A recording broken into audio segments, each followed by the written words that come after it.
প্রধানমন্ত্রী নরেন্দ্র মোদী দেশের প্রধানমন্ত্রীর পাশাপাশি কেন্দ্রের শাসক দল বিজেপিরও অন্যতম শীর্ষ নেতা তিনি।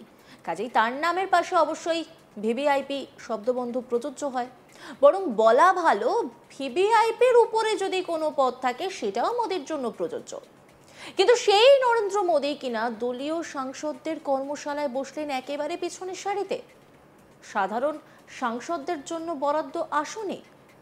রবিবার 7 সেপ্টেম্বর শুরু হওয়া দুদিনের বিজেপি সাংসদদের কর্মশালায় মোদীর এই পিছনের সারিতে বসার ছবি ভাইরাল হয়েছে সোশ্যাল মিডিয়ায়।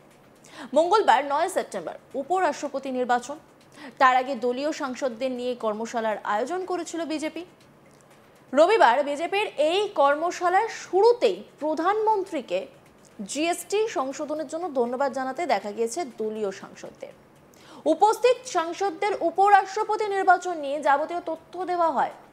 এই সময় দেখা যায় মোদী নিজের জন্য বরাদ্দ প্রথম সারির ভিভিআইপি আসন ছেড়ে তিনি গিয়ে বসেছেন একেবারে পিছনের সারিতে।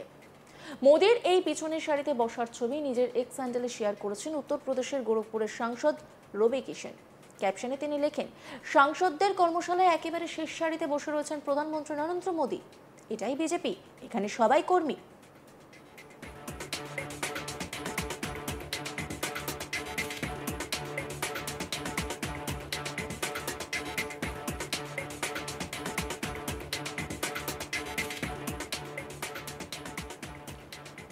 যদিও রবি কিষেনের শেয়ার করা এই ভিডিও নিয়ে মিশ্র প্রতিক্রিয়া দেখা গিয়েছে সোশ্যাল মিডিয়ায়।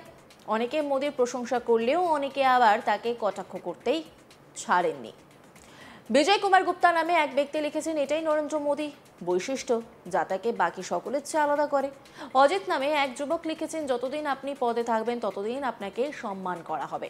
নরেন্দ্র মোদী বুঝে গিয়েছেন তার সময় ফুরিয়ে এসেছে, তাই তিনি উপযুক্ত স্থানে গিয়ে বসেছেন। এই সরকার আর বেশি দিন চলবে না।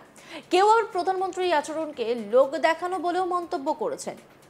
11 বছরে ওনাকে পিছনে বসতে দেখা যায়নি, আজ হঠাৎ ওনার এই আচরণ বুঝিয়ে দিচ্ছে সময় ওনার ফুরিয়েছে।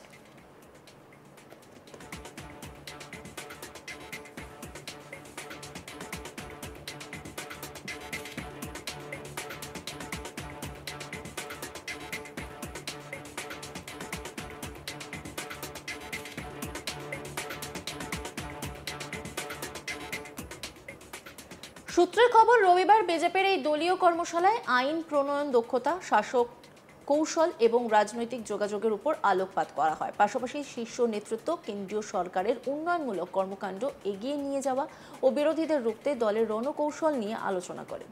তবে তার পাশাপাশি উপরাষ্ট্রপতি নির্বাচন ও ভোটাভুটি বিষয়ে দীর্ঘ আলোচনা হয় এদিন।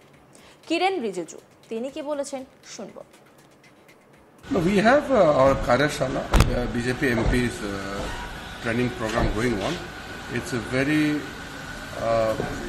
systematic, and as always, BJP's culture is extremely professional.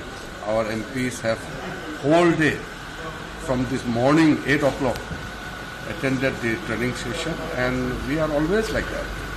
And Honorable Prime Minister was throughout, from the morning till night, Honorable Prime Minister was attending all the training sessions.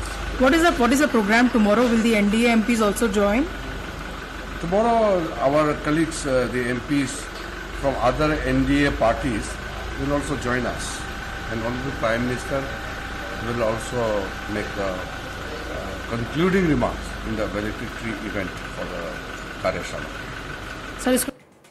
প্রসঙ্গত, মঙ্গলবার 9 সেপ্টেম্বর উপরাষ্ট্রপতি নির্বাচন।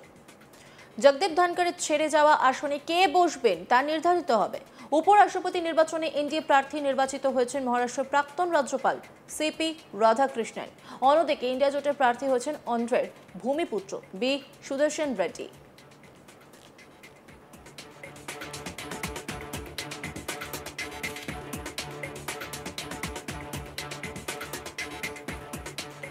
যে ছবিটা দেখতে পাচ্ছেন সেই ছবিটাতে যেখানে দাঁড়িয়ে প্রধানমন্ত্রী সবসময় সামনের সারিতে বসেন, সেখানে দেখা যাচ্ছে এই ছবিটা প্রধানমন্ত্রী একেবারে পিছনের সারিতে বসেছেন। আর এরপরই নানা রকম সমালোচনা চলছে রাজনৈতিক মহলে। অনেকেই গোটা বিষয়টা প্রশংসা করেছেন, আবার অনেকেই এই গোটা বিষয়টাকে নিয়ে সমালোচনার ঝড় বয়ে দিয়েছেন সোশ্যাল মিডিয়ায়। অন্যান্য খবরের আপডেটের জন্য অবশ্যই নজর রাখুন আজ তাক বাংলার ইউটিউব স্ট্রিমিংয়ে। লাইক, কমেন্ট, শেয়ার এবং সাবস্ক্রাইব করতে ভুলবেন না।